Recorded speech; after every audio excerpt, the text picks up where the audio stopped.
Anahtarı bul Mergen!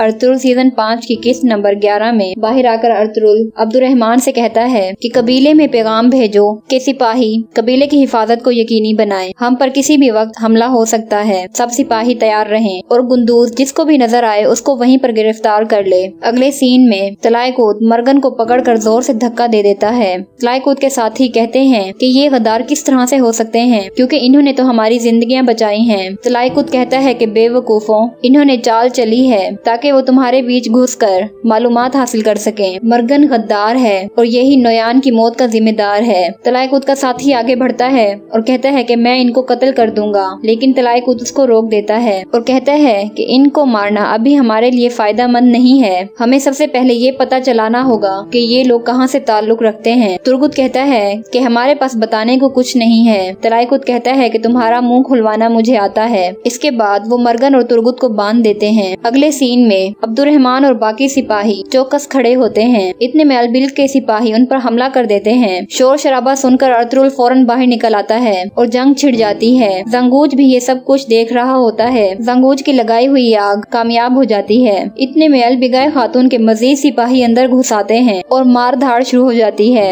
अगले scene में गुंदूज अपने दोस्त चारे से कहता है कि बाबा को ये बात पता नहीं चलनी चाहिए थी कि मैं ईराने से प्यार करता हूँ। चारे कहता है कि गुंदूज मुझे माफ कर दो क्योंकि मेरे पास उनको बताने के अलावा कोई रास्ता नहीं था। गुंदूज कहता है कि मुझे जल्द से जल्द यहाँ से निकलना है, मुझे कपड़े चाहिए और तलवार और खाना लाकर दो। चारे कहते हैं कि मेरा मशवरा है कि तुम अर्तुल साहब के गुस्से को हवा मत दो।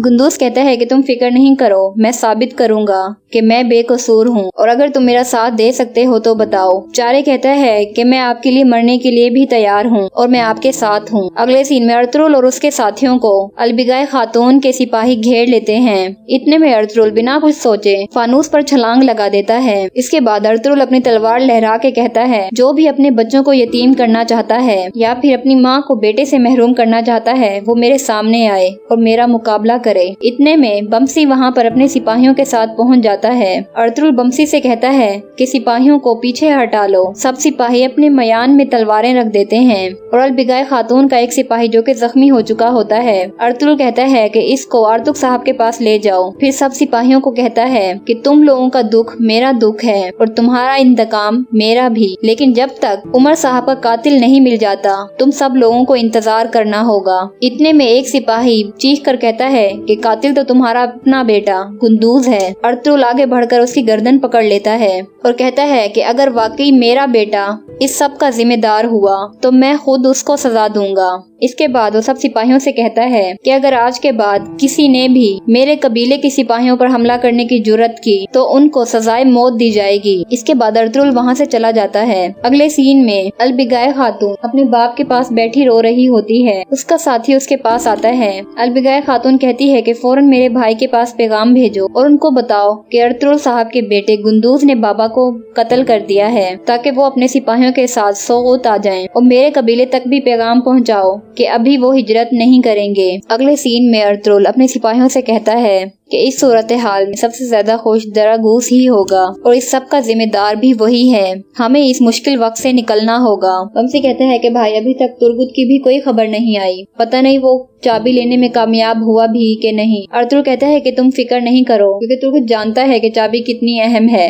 अगले सीन में दरागूस अपने साथियों के साथ मौजूद होता है। फिर वो अपने साथियों को अर्तुल की नकल करके दिखाता है कि किस तरह से उसने छलांग लगा दी और ऐसे लग रहा था जैसे उसके पर निकल आए हैं। मुझे इस आदमी का जोश और जज्बा बहुत पसंद है। और अलबिगाय खातून के सिपाही तो उसके सामने ऐसे हो गए थे जैसे पत्थर हों। हमारा मकसद था आग लगाना, जो कि हम पूरा कर चुके हैं, अब तुर्क की आग में जलेंगे। उसका सिपाही उससे पूछता है कि आपने अब गुंदूज के बारे में क्या सोचा है। जंगूज कहता है कि मैं गुंदूज को ढूंढकर अलबिगाय खातून के सामने पेश कर दूंगा, फिर वो लड़की जब अपने बाप का बदला लेगी तो कितना अच्छा होगा। ये सब कहने के बाद जंगूज अपने सिपाही काराबेला से कहता है कि तुम फौरन मैकिस के पास जाओ और उसे हमारे ख्यालात से हम आहंग करने की कोशिश करो। और बाकी सिपाहियों से कहता है कि तुम फौरन उमर साहब के कत्ल की खबर फैला दो और ऐसा माहौल बना दो कि ताजिर सोगुत छोड़कर चले जाएं। अगले सीन में मैकिस के पास जंगूज के आदमी आते हैं और उसको गर्दन से पकड़कर नीचे गिरा देते हैं। वो आदमी मैकिस से कहते हैं कि या तो तुम मरने के लिए तैयार हो जाओ या फिर तुम हमारे साथ काम करने की हामी भर लो। तुम्हें तुर्कों को छोड़कर हमारे साथ काम करना होगा। मैकिस चिल्ला कर कहता है कि कोई भी मुझसे ये काम नहीं करवा सकता। अगर तुम मुझे मारना चाहते हो तो बेहतर है कि अभी मार दो। जंगूज का आदमी उसके गर्दन में रस्सी डालकर उसका गला दबाने लगता है। मैकिस बेसुध सा नीचे गिर जाता है। इसके बाद वो आदमी एक अंगूठी और एक चेन उसकी तरफ फेंक देता है। मैकिस कहता है ये तो मेरी बीवी और मेरे बेटे की हैं और ये सब तुम्हारे पास कैसे आई। मैकिस उन पर हमले के लिए आगे बढ़ता है। वो आदमी कहता है कि तुम्हें परेशान होने की जरूरत नहीं है क्योंकि वो हमारे आदमियों के साथ खैरियत से हैं, इसलिए तुम्हें अकल से काम लेना होगा वरना वो बेगुनाह भी तुम्हारे साथ मर जाएंगे। अब ये तुम पर है कि या तो तुम अपने खानदान को बचाओ या मरवा दो। चाहो तो तुम ये सब कुछ जाकर अर्तुल साहब को बता सकते हो, लेकिन ये याद रखना कि अगर तुमने ऐसा किया तो तुम जिंदा नहीं बच पाओगे और अगर तुम हमारा साथ देते हो तो हम सोगुत पर दोबारा कब्जा कर लेंगे और तुम्हें इस बाजार का इंचार्ज बना देंगे। अब फैसला तुम्हारे ऊपर है। मैकिस कहता है कि तुम क्या चाहते हो मुझे बताओ, मैं अपनी बीवी और बेटे से कब मिल सकता हूँ। वो आदमी कहता है कि वक्त आने पर तुम्हें सब पता चल जाएगा और मुनासिब वक्त पर हम तुम्हें तुम्हारी बीवी और बेटे से मिला देंगे। ये कहकर वो वहाँ से चले जाते हैं और मैकिस रोता हुआ नीचे बैठ जाता है। अर्तुल अपने सिपाहियों के साथ नीचे आता है, लेकिन अलबिगाय खातून और अताज उनका रास्ता रोक लेते हैं। अताज अर्तुल से कहता है कि आपने हमारे सिपाहियों को मारा और फिर हमारे सरदार को कत्ल कर दिया, क्या अब हमारी बारी है। अर्तुल कहता है कि ये मामला जितना आपके लिए तशवीशनाक है उतना हमारे हमारे लिए भी है और मैं आपके गुस्से को समझता हूँ। मैं कातिलों को ढूंढकर इस सब की सजा जरूर दूंगा। अलबिगाय खातून कहती है कि कातिल तो आपका अपना बेटा गुंदूज है, हमें आप पर बिल्कुल भी भरोसा नहीं है। अर्तुगरुल कहता है कि सुनो खातून, मैं और आर्तुग साहब जांच पड़ताल के लिए जाएंगे और आप भी हमारे साथ आएं। अताज कहता है कि हम किसी को भी अपने सरदार के करीब आने की इजाजत नहीं देंगे और अगर तुमने ऐसा किया तो तुम्हें हमारी लाशों पर से गुजरना होगा और हम लोग मौत से नहीं डरते। अर्तुगरुल कहता है कि इस सराय में मौजूद हर शख्स को मैं मशकूक समझता हूँ और मैं हर एक से इस बारे में तफ्तीश करूंगा। मैं देखना चाहता हूँ कि आखिर वो कातिल सराय में किस तरह से आया। हमें ये सब पता चलाना होगा और आप भी हमारे साथ आएं और अपने सिपाहियों को कहें कि हमारा रास्ता छोड़ दें। अलबिगाय खातून अपने सिपाहियों से कहती है कि हट जाओ। इसके बाद अर्तुगरुल आर्तुग साहब के पास सरदार उमर की लाश के पास आता है। अलबिगाय खातून और अताज भी उनके साथ मौजूद होते हैं। इसके बाद आर्तुग साहब गुंदूज का खंजर उठाकर जख्म का जायजा लेता है कि क्या ये जख्म इसी खंजर के हैं। देखने के बाद वो अर्तुगरुल को बताते हैं कि ये जख्म इसी खंजर के हैं। अर्तुगरुल कहता है कि फिर उन दो सिपाहियों के बारे में आपका क्या ख्याल है। आर्तुग साहब कहते हैं कि तहकीक करने के बाद मुझे ये पता चला है कि उनका कत्ल दो मुख्तलिफ हथियारों से हुआ है। अर्तुगरुल कहते हैं कि इसका मतलब है कि वो हमलावर अकेला नहीं था। फिर वो अलबिगाय खातून को बताता है कि शायद वो 3 लोग थे। उन्होंने पहले पहरादारों को मारा,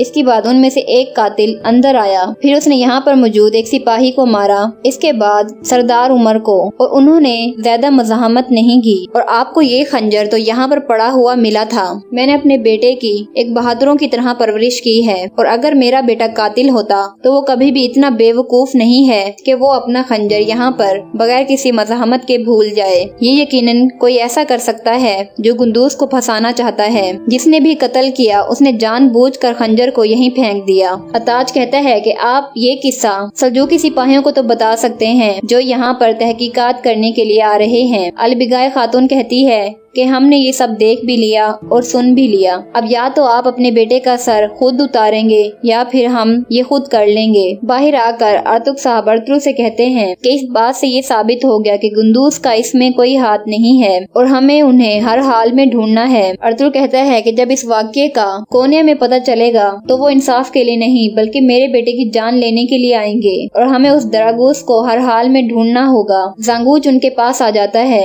और कहता है कि अगर आप मुझे इजाजत दें तो मैं कुछ कहना चाहता हूँ। आपने मुझे छत मुहैया की और काम दिया। ऐसे इंसान का, ऐसे मुनसिफ सरदार का बेटा कभी भी सूद में मुलविस नहीं हो सकता और ना ही वो एक बूढ़े आदमी को कत्ल कर सकता है और मैं अल्लाह ताला से दुआ करता हूँ कि वो आपके बेटे पर रहम करे। अर्तुगरुल कहता है कि तुम्हारा शुक्रिया और यहाँ ये किस्त अपने इख्तिताम को पहुँचती है।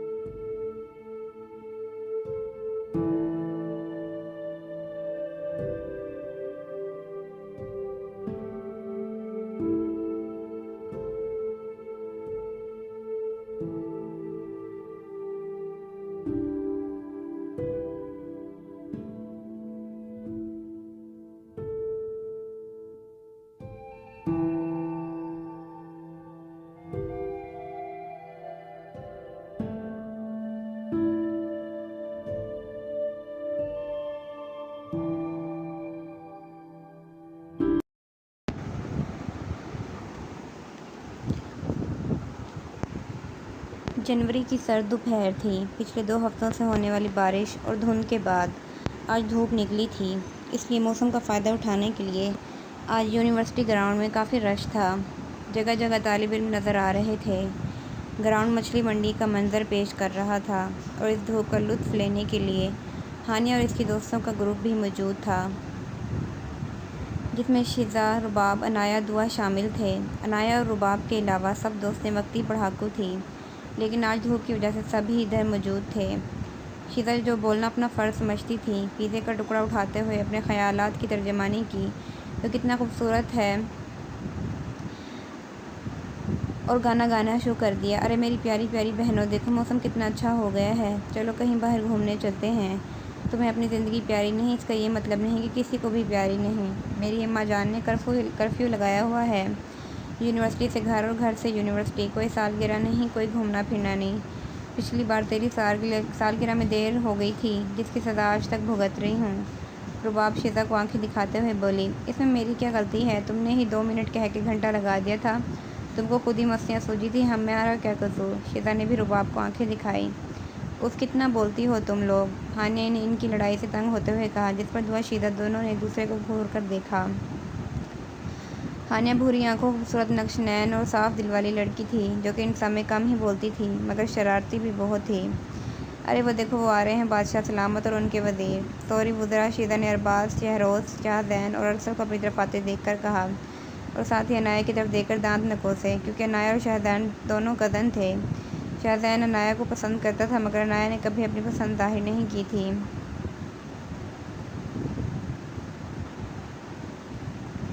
इसकी ये हरकत अनाया को एक आंख ना भाती थी। अगर कोई बदतमीज़ी की ना तो ये बत्तीस ही तोड़ देनी है मैंने तुम्हारी, अनाया ने शीज़ा को गुस्से से देखकर कहा। इस पर शीज़ा ने फिर अपने दांतों की नुमाइश की। उफ़, मेरी कमर को तोड़ दो बदतमीज़ लड़की, जॉन सीना कहीं की ना हो तो, शीज़ा चीखी जब अनाया ने इसकी बात सुनकर एक धप लगाई। इतनी देर में लड़कों का टोला भी इनके पास पहुंच चुका था। और लड़कियों, क्या कर रही हो इधर? क्लास नहीं आज तुम लोगों की? अरबाज ने पूछा। क्लास तो है अरबाज भाई, मगर हमने आज बंक मारा है। अब की बार, हानिया ने दुआ की तरफ देखते हुए जवाब दिया।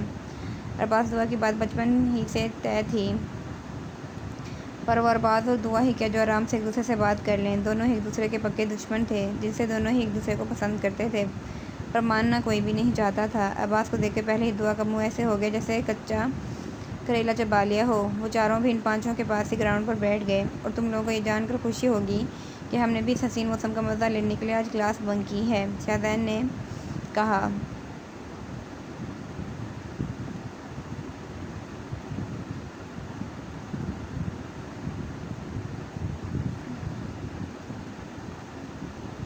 अरे ये हमारी रुबाब आज इतनी क्यों चुप है? शीज़ा ने रुबाब को चुप देख कर पूछा। क्या हुआ, आज कवा नहीं मिला खाने को? शहरोज़ ने जानबूझकर रुबाब को छेड़ा। नहीं शहरोज़, बहरोज़ सोचा था तुम्हारा दिमाग खा लूँगी, पर वो तो तुम्हारे पास है ही नहीं, इसलिए भूखी बैठी हूँ। अच्छा अच्छा, अब ज़्यादा बोलने की ज़रूरत नहीं है, शहरोज़ ने मुँह बनाते हुए कहा। तभी कॉलेज का एक तालिब इल्म दौड़ता हुआ आया, जिस पर सदियों के शरारती शाहज़ैन बोला, ये तेरे मुँह पर 12 क्यों बज रहे हैं? इश्क विश्क तो नहीं हो गया? पर वो लड़का इसको नज़रअंदाज करते हुए केमिस्ट्री की डिपार्टमेंट के सामने ऊंची आवाज़ में सबको मुतवज्जा करके नए टीचर की आमद के बारे में बताने लगा। इस पर माया, जो पूरी यूनी की सबसे मॉडर्न लड़की थी, शोल्डर कट बाल, स्लीवलेस टॉप और जीन्स पहने हुए बोली, अगर वो कोई बूढ़ा हो तो रहने ही दो तुम। अरे नहीं माया, मैं अपनी इन गुनाहगार आंखों से देख कर आ रहा हूँ, ऐसा हैंडसम बंदा मैंने कभी नहीं देखा कि ज़मर किताबी कीड़ा भी जेलस फील कर रहा हो। ज़मर और उस किताबी कीड़े ने तमीज़ बांधते हुए कहा। रेली, फिर तो इन सर से मिलना ही पड़ेगा, माया ने जवाब दिया। ओहो नहीं, मैंने सुना है कि जो स्टूडेंट एक बार इनकी क्लास ले ले, दोबारा क्लास में जाने का सोचता भी नहीं है। जितने हैंडसम है, इतने ही जलाद सिर्फ टीचर भी हैं तो बहुत अमीर, पर यहाँ डैन की रिक्वेस्ट पर आए हैं। ज़मर ने एक ही सांस में अपनी बात ख़त्म की। अच्छा ये बताओ, हैं कौन से डिपार्टमेंट के? हानिया ने पूछा। बिजनेस के डिपार्टमेंट में पढ़ाएंगे, लेकिन केमिस्ट्री के बीएस को भी स्टैटिक्स पढ़ाएंगे, ज़मर ने जवाब दिया। अच्छा ये कहकर इसने वापस हेडफोन लगा लिया। अच्छा ज़रा नाम तो बता दो इनका, शाहज़ैन ने पूछा। मीर वजदान शाह नाम है क्या? जिस पर अनाया और दुआना ने एक दूसरे को देखा और शाहज़ैन और शहरोज़ ने एक दूसरे को हैरानी से देखते हुए कहा, कहीं तुम नीली आँखों भूरे वालों लंबे तकड़े से बदले की बात तो नहीं कर रहे? शाहज़ैन ने इस बात से सबको अपनी तरफ मुतवज्जो कर लिया था। हाँ कुछ ऐसा ही है, ज़मर ने हैरानी से कहा। वो तो मेरा कज़न है, ज़ैन बोला। सच में? हाँ, लेकिन तुम लोगों को इसे बचने का ही मशवरा दूंगा। खैर छोड़ो, अब तुम लोग इन बातों को, टाइम हो गया है छुट्टी का। दुआ ने सबको याद करवाया। हाँ ने इन सबसे बेखबर हेडफोन लगाए अपनी ही दुनिया में मगन थी, अपनी ही सोचों में। अरे लेकिन सोचों में गुम हो तो जल्दी करो, घर नहीं जाना? शीज़ा ने ठोका लगाया। हाँ चलो, वो फाजी फिर ड्राइवर फिर वेट कर रहा होगा। आज तो फिर मामा से डांट पड़ेगी।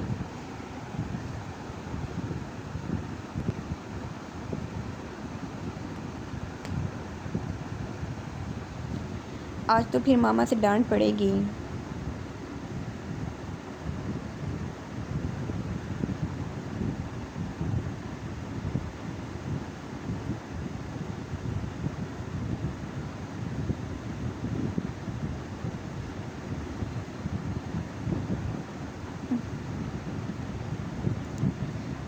Case number 2। मीर वजदान शाह ज़्यादातर संजीदा तबीयत का इंसान था, पर जब मजाक करने के मूड में होता तो सबको पीछे छोड़ देता। मुंह में सोने का चमचा लेकर पैदा होने की वजह से अना और अजीज़ इसकी तबीयत का खासा थे।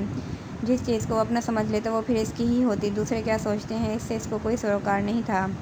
अपनी हर चीज़ के बारे में सख्त पॉजिटिव था। वो जिस चीज़ को अपना मान लेता इसको अच्छे बुरे वक्त में कभी अकेला नहीं छोड़ता था, सिवाय एक शख्स के जो इसको छोड़ गया था। मीर वजदान शाह मीर फुरकान शाह का इकलौता बेटा था। मीर फुरकान और इनकी बेगम सबा शाह की वफ़ात एक हादसे में हुई थी। तब वजदान महज 12 साल का था। इस वाक़े ने इसको और संजीदा कर दिया था। मीर फुरकान के छोटे भाई मीर खज़र शाह इसके चचा भी 3 साल पहले इस दुनिया से कूच कर गए। अब इनकी बेगम ज़रीना शाह थी। इनके 3 बेटे ज़मान, शयान शाह, अरबाज़ शाह और एक बेटी अनाया और एक आयमा थी। सबसे बड़ा ज़मान, फिर अरबाज़ और इसके बाद अनाया, फिर शयान। आयमा सबसे छोटी थी इसकी उम्र में और अनाया की उम्र में 7 साल का फ़र्क था। इसकी फूफो शाज़मा शाह अपनी कज़न के साथ रहती थी। इनके 2 बेटे थे, शहरोज़ शाह और शाहज़ैन, और 2 ही बेटियां थीं, अमरीन और दुआ। शाहज़ैन और दुआ दोनों ट्विन थे। इनसे छोटा शहरोज़ शाह फिर अमरीन थी। ये लोग फुरकान हाउस के साथ वाले बंगलोर में रहते थे। इन सब की सरबराह शमशाद बेगम वजदान की दादी थी। अरे वजी, कहाँ रहते हो? दिखाई नहीं देते हो? मसरूफ़ हो क्या? शाहज़ैन ने वजदान को सीढ़ियाँ चढ़ते हुए देखकर कहा। पहली बात तो यह है कि मेरा नाम वजी नहीं वजदान है, और आपको मुझसे शिकायत है कि मैं नहीं मिलता, तो मिलते तो आप भी नहीं हैं मिस्टर शाहज़ैन। वजदान ने रोकर जवाब दिया। अच्छा छोड़ो इस बात को, ये बताओ कि तुम क्या टीचिंग के चक्कर में पड़ रहे हो? ज़ैन क्योंकि बिज़नेस ही पढ़ रहा था, इसलिए जानता था कि अगर इसके वजी भाई ने पढ़ाया तो इसकी शामत पक्की है। क्योंकि तुम्हें क्यों डर लग रहा है? वजदान ने मुस्कुराहट छुपाते हुए पूछा। ज़ैन की रग से जो वाकिफ़ था। अरे भाई, मैं क्यों डरूँगा भला, आप तो जान है अपनी। बस कह रहा था कि आप बिज़नेस भी हैंडल करते हैं तो मुश्किल ना हो जाए कहीं। ज़ैन ने फिर से नहीं, मुश्किल कैसी, उसे भी सदीकी साहब ने रिक्वेस्ट की है, सो मान ली। अब अपने छोटे से जहन पर जोर मत डालो। वजदान ये कहता हुआ सीढ़ियाँ चढ़ गया। लो जी, जोर न डालो जहन पर, अब तो शामत ही शामत है। ज़ैन बड़बड़ाता अपने रूम की तरफ बढ़ गया। शीज़ा, दुआ, अनाया, हानिया, रुबाब, इन 5 का ग्रुप आज पहले ही स्टैटिस्टिक्स की क्लास में लेट था। हाय, क्या इंप्रेशन होगा सर पर? पहला क्या सोचेंगे? कुछ नहीं होगा, आराम से चलो, दिमाग खा लिया है। रुबाब की बात सुनकर दुआ ने जवाब दिया। सब क्लास के सामने पहुंची तो सुख का सांस लिया कि सर नहीं आए थे अभी। उफ, शुक्र है टाइम पर आ गए हम लोग, नहीं तो हाँ पता है इम्प्रेस का बेड़ा गर्क हो जाएगा। अब के हानि ने चिढ़कर कहा। सब क्लास में जगह ढूंढकर बैठ गई और इंतज़ार करने लगी। तुम क्या बार बार पेन नीचे गिरा रही हो? शीज़ा ने हानिया को कहा।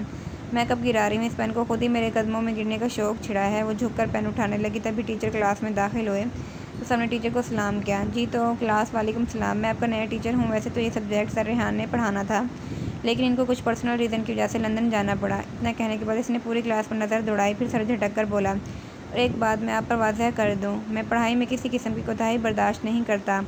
आप मेहनत करने वाले हैं, मैं आपकी हर मुमकिन मदद करूँगा स्टडीज़ में, लेकिन अगर आपने मजाक में लिया तो फिर अपनी सज़ा के लिए भी तैयार रहिएगा। वो 1 मिनट के लिए रुका, किसी चीज़ का एहसास पर अपनी नज़रें दोहराई, फिर अपने ख्यालात को झटक कर फिर क्लास से मुखातिब हुआ। मेरी बात सबको समझ में आ गई या नहीं? जी सर। वो लड़कियां जो अभी भी इसको देख रही थी, इसके अंदाज में बात करने पर कोस रही थी इसको। मुझे तो लग रहा है ज़बान की जगह आरी फिट करवा के आए हैं वजी भाई। दुआ ने मुंह बनाकर रुबाब से कहा। रुबाब तो डर के मारे चुप ही रही। इस पूरी क्लास में एक वजूद ऐसा भी था जो इसकी आवाज़ सुनकर दोबारा अपनी झुकी हुई गर्दन न उठा पाया था। वो वजूद था हानिया का। इधर वजदान वसी शाह ने पूरी क्लास को अपना तारुफ करवाने को कहा। सब बच्चे बता रहे थे, पर इधर हानिया ने न जाने किस मुश्किलों से खुद को संभाला था। दिल कर रहा था कि वो उठकर भाग जाए, पर वो बुज़दिल नहीं थी, इसलिए संभल गई। इतने में पूरी क्लास अपना तारुफ करवा चुकी थी। शीज़ा के बाद इसका नंबर था, इसकी बारी आई तो आराम से अपनी सीट से खड़ी हुई। सर, मेरा नाम हानिया मलिक है, मैं 7th सेमेस्टर में A ग्रेड से पास हुई हूँ और ऑर्गेनिक केमिस्ट्री में मेरा सब्जेक्ट है।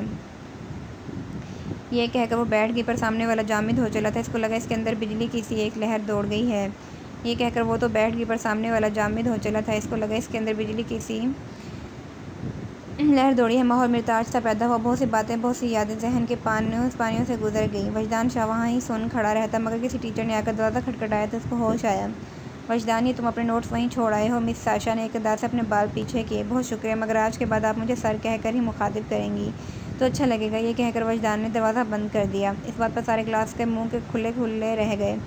वजदान ने अपना सर झटककर होश में आने की कोशिश की। जी तो क्लास, अपनी नोटबुक्स निकालें, आज हम स्टैटिस्टिक्स की बेसिक पढ़ेंगे। क्योंकि आप केमिस्ट्री के स्टूडेंट हैं तो आपको केमिस्ट्री स्टैटिस्टिकल एनालिसिस में काम आएगा, इसलिए भी इंट्रोडक्शन करवाना ज़रूरी है। इतना कहकर वजदान ने फिर से क्लास पर नज़र दौड़ाई miss Hania, are you paying attention to the lecture? क्या आप लेक्चर को तवज्जो से सुन रही हैं? Yes sir. हानिया के बाद इंतहाई सर थी, जिस पर वजदान के साथ बैठे इसके दोस्तों ने भी नोटिस किया था। जवाब सुनकर वो व्हाइट बोर्ड पर लेक्चर के पॉइंट्स लिखना शुरू हो गया। लेक्चर के बाद सब क्लास से बाहर आए तो शीदा पूछे बनाना रह सकी, हानिया क्या हुआ, कोई प्रॉब्लम है? आज क्लास में भी स्टैचू बनकर बैठी रही हो। दादा बोली, भी नहीं, मैंने 2 बार तुम्हें मुखातिब किया लेकिन जवाब ना आया।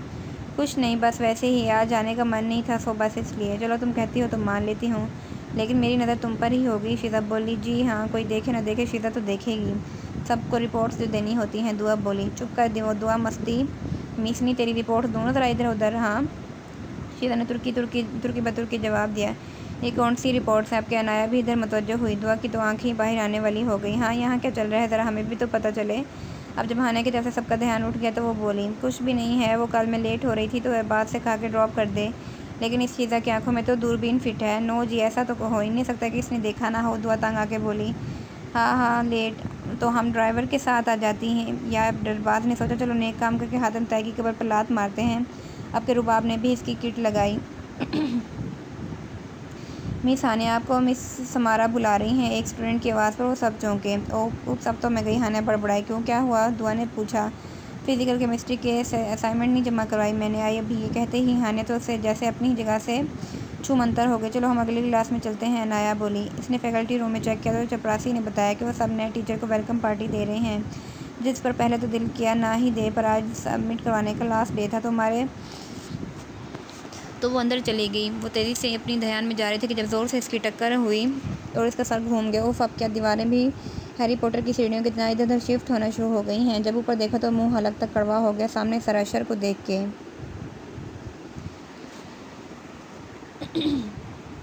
अस्सलाम वालेकुम सर, कैसे हैं? अब इसने उस्ताहट से बोला, अरे मिस हानिया, आप तो हमें भूल ही गई, जब से कंप्यूटर की क्लासेस ख़त्म हुई हैं। नहीं सर, बस पढ़ने में बिज़ी हूँ, मुझे इधर भी असाइनमेंट जमा करवानी है। अल्लाह हाफ़िज़ सर। ये कहते हुए इसने खुद को ओलंपिक का चैंपियन समझते हुए दौड़ लगा दी। लो, इसको क्या हुआ, लगता है अब इसके वालिदैन से ही मिलना होगा, शर ने मुस्कुराते हुए कहा। तुम्हें तो अब डॉक्टर से ही मिलना पड़ेगा। कुछ फासले पर मौजूद वजदान ने गुस्से से अपनी मिट्टियाँ बंद करते हुए सोचा। ये सोचते इसके चेहरे पर एक साथ मुस्कुराहट दौड़ गई, फिर हाल की तरफ चल पड़ा। हानिया हाल में पहुंची तो वजदान को ना पाकर सूखा सांस लिया, फिर मिस समारा की तरफ चल पड़ी। मिस, ये मेरी असाइनमेंट जो छुट्टी की वजह से मैं जमा नहीं करवा पाई थी। हानिया ने मिस से कहा, हाँ हानिया बेटा, आपको ही बुलाया था मैंने, आपसे इससे गैर जिम्मेदारी की तवक्को नहीं थी, आपको लीव ही लेनी चाहिए थी। आज तो ना डांटने मैम, सारा मेरा फ़र्स्ट डे है टीचिंग का और आप आज भी डांटने लगी। वो जवाब देने ही लगी थी जब वजदान की आवाज़ इसके करीब से आई तो वो तो डर के उछली और पाँव के मुड़ने से वजदान से टकरा गई, जिसने जल्दी से इसका हाथ पकड़कर गिरने से बचाया था। जो चीज़ जिसकी होती है इसके पास ही आती है।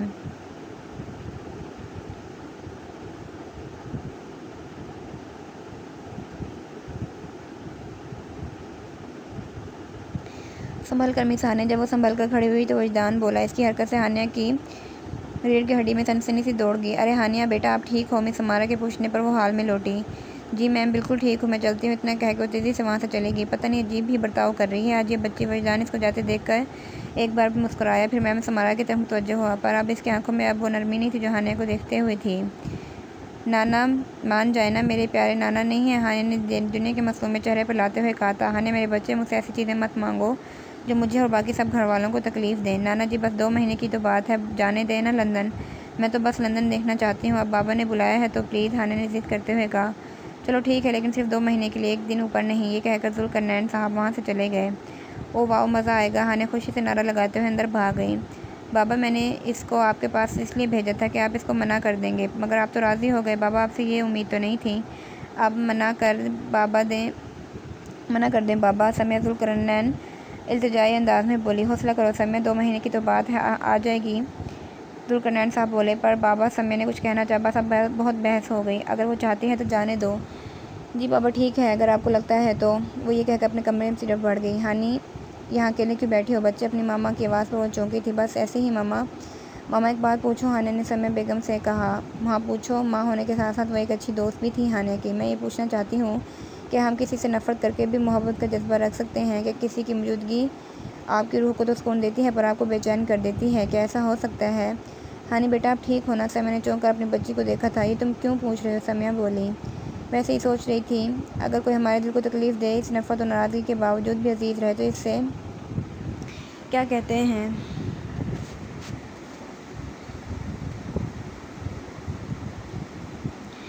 ओफो माँ वाकई ही उर्दू की टीचर लग रही हैं। हानिया ने समय को हैरत से देखते हुए कहा। बहुत शाम हो गई है, लड़की शाम को बाहर नहीं बैठती यूँ।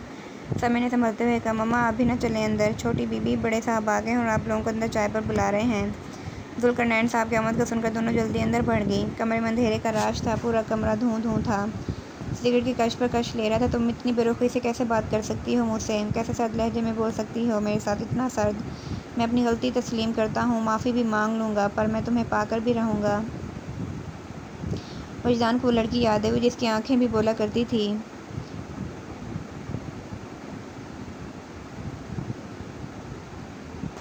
और अब बस सर्द सा उसके तासुर था और आंखें दर्द मौसमों का तासुर लिए हुई थी। वजदान से ये बेचैनी और तकलीफ़ बर्दाश्त न हुई। दिल पर हाथ रख के उठ बैठा। ये क्या कर दिया मैंने? साहिल पर पहुंचने से पहले ही कश्ती जला डाली। मेरी गलती की सज़ा मैं और तुम दोनों भुगत चुके हैं, अब और नहीं। तुम्हें मेरी बात माननी पड़ेगी।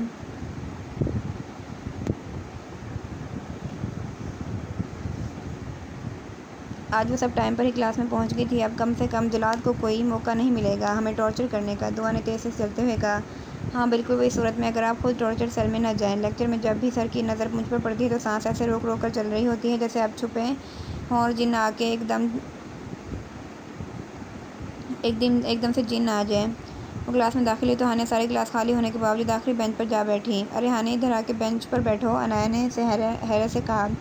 नहीं, इधर से वाइट बोर्ड सही से दिखाई देते हैं, वहाँ के डेस्क आ जाता है। हानिया ने जवाब दिया। हम भी फिर पीछे चलते हैं। रुआ बोली। अभी वो उठी थी कि वजदान अंदर दाखिल हुआ। इन सबको 15 मिनट पहले देख के रोका। आप सब इतनी जल्दी? हानिया को देखकर हल्का सा मुस्कुराया। इल्म की तलाश में मारे मारे फिर रहे हैं, हमेशा की तरह शीता की ज़बान फिसली मर गए। शीता ने ऐसा से कहा, आप लोगों से ऐसी उम्मीद नहीं है और आप सब कभी आगे भी बैठ जाएं कर। इसने शीता को नज़रअंदाज करके हानिया की तरफ देखा जो अपनी किताबें समेट कर आगे आ रही थी। वो जाकर अपनी कुर्सी पर बैठ गया। अपनी नज़र की चश्मा लगाकर पढ़ने की एक्टिंग करने लगा। इसकी नज़रें बार बार हानिया को देख रही थी। मिस हानिया आप पढ़ रही हैं? वजदान ने अपनी मुस्कुराहट छुपाते हुए कहा। जी सर, इंतहाई बेजारी से बोली। वजदान एक लम्हे को चुप हो गया, फिर बोला, मिस हानिया क्या उल्टे लफ्ज़ भी आपको समझ में आते हैं? हानिया ने पहले ऊपर देखा फिर किताब को देखा। उफ, मैं भी ना। बुक उल्टी पकड़ी देकर हानिया सटपटाई। वजदान मुस्कुराया। फिर स्टूडेंट्स आना शुरू हुए तो सब क्लास की तरफ मुतवज्जो हो गए। अब क्यों पीछे पड़ा है? पहले करतूत कम है, दिल करता है कत्ल ही कर दूं। पता नहीं खुद को क्या समझता है, इतनी गिरी पड़ी हूँ क्या? हानिया ने अपने कमरे में लेटे हुए गुस्से से सोचा। मीर वजदान शाह, कमज़ोर मत समझना मुझे। किस नंबर 4? 3 साल पहले आज हानिया लंदन की हवाओं को महसूस कर रही थी। अरे फजल बाबा, आप अभी भी जॉब करते हैं? इसने फजल बाबा से पूछा जो इसको एयरपोर्ट लेने आए थे। फ़याज़ मलिक से पहले ही कोई उम्मीद नहीं थी, पर दिल में एक दर्द अभी भी उठा था जिसको छुपा गई थी। अरे कहाँ बेटा, बस तुम्हारा आने का सोना तो चला आया। वो फ़याज़ साहब थोड़ा मसरूफ़ थे ना, फजल बाबा ने इसको बताना चाहा। बाबा रहने दें, आप भी जानते हैं और मैं भी, वो हर वक्त मसरूफ़ ही रहते हैं। चलें घर चलकर मिल लूँगी, हानिया ने मुँह बनाते हुए कहा। ये कहकर वो कार में जाकर बैठ गई। एयरपोर्ट से घर तक का सफ़र कैसे तय हुआ था इसको याद न था। उसे बस ये याद था कि ना तो मौसम बदला है ना लोग। पता नहीं कब बाबा के कब रिश्तों पर तवज्जो देंगे। ये नहीं था कि रियाज साहब बुरे थे, पर बहुत कुछ पाने की चाह में बहुत कुछ खो भी दिया था।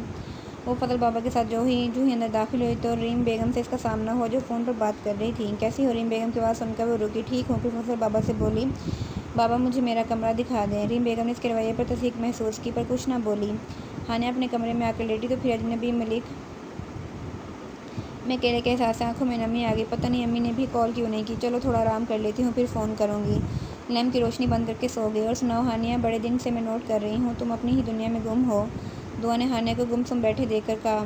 हनी, कहीं इश्क का रोग तो नहीं लगा बैठी तुम? बेखुदी बेसबब तो नहीं? गालिब कुछ तो है जिसकी पर्दादारी है? शीता ने भी अपने मखसूस अंदाज में पूछा, जिस पर हानिया की तरफ से इसकी एक धप मसूल हुई। तुम लोगों का तो दिमाग ही खाली है, किसी अच्छी चीज़ की उम्मीद तो कहीं ही नहीं जा सकती।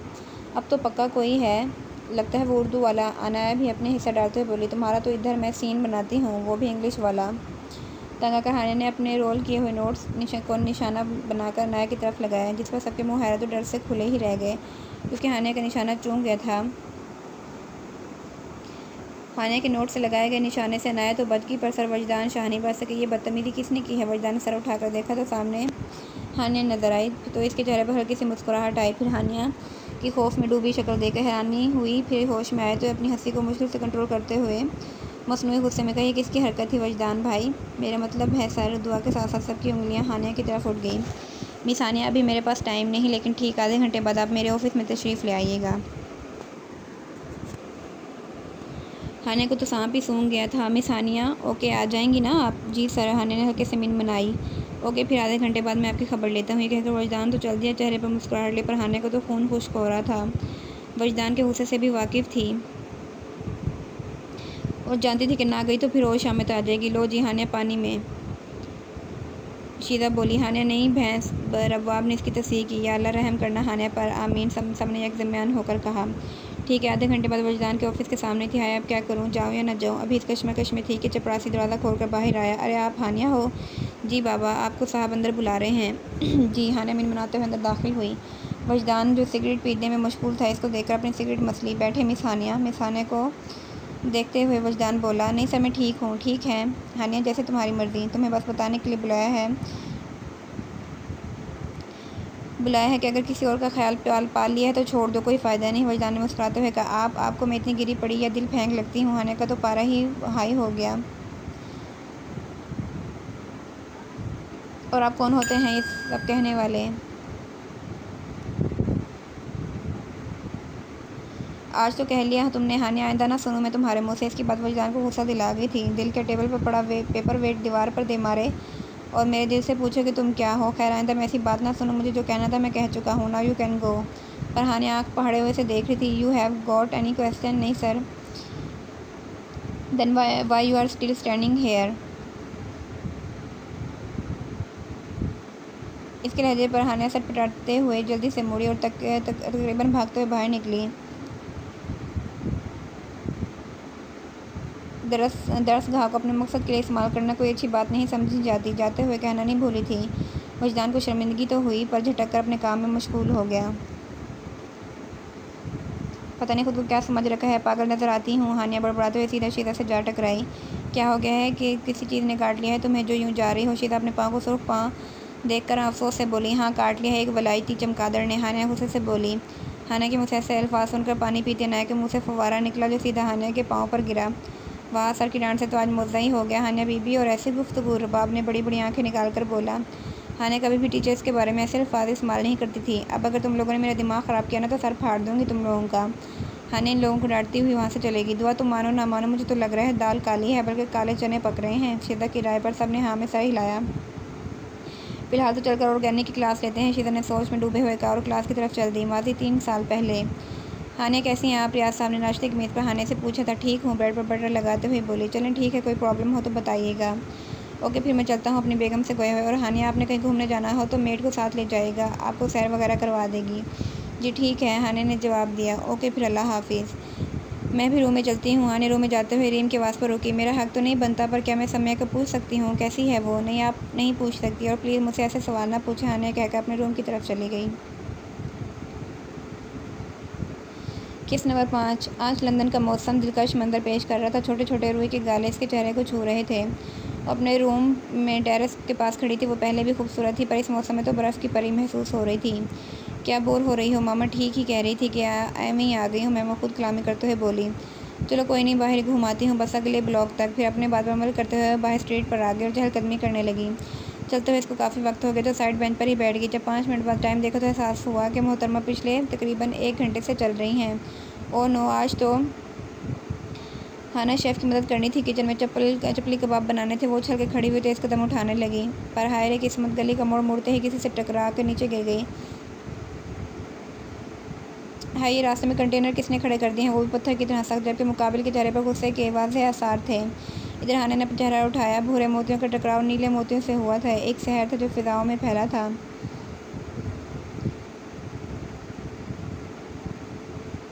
वह हैरानी से हानिया को देखने लगा। यह एहसास तो पहले कभी नहीं हुआ। उसने तो दुनिया में बहुत देखा था, लेकिन फिर हानिया को देखकर अजीब सा लगा।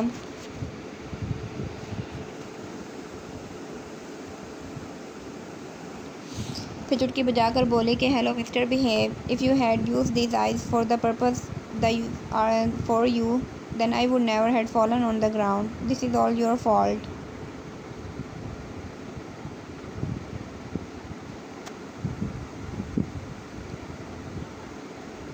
फिर इस लड़के ने इधर उधर देखा। माइन हाउ, तो अपनी गलती का एहसास हुआ? या I am sorry really really.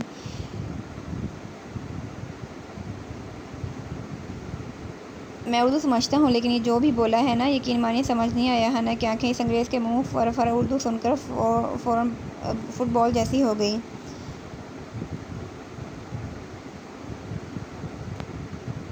इस तरह हैरान ना हो, चलें इस कॉफ़ी शॉप में चलें, सॉरी की कॉफ़ी पिला देता हूँ, कुछ तारुफ भी हो जाए। वाह भाई वाह, ये कौन सी रिश्तेदारी जोड़ रहे हैं आप।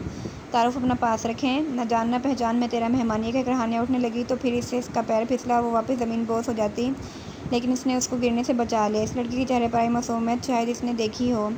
हानिया इसके दोबारा यूँ मुसलसल देखने पर कन्फ्यूज़ हो गई।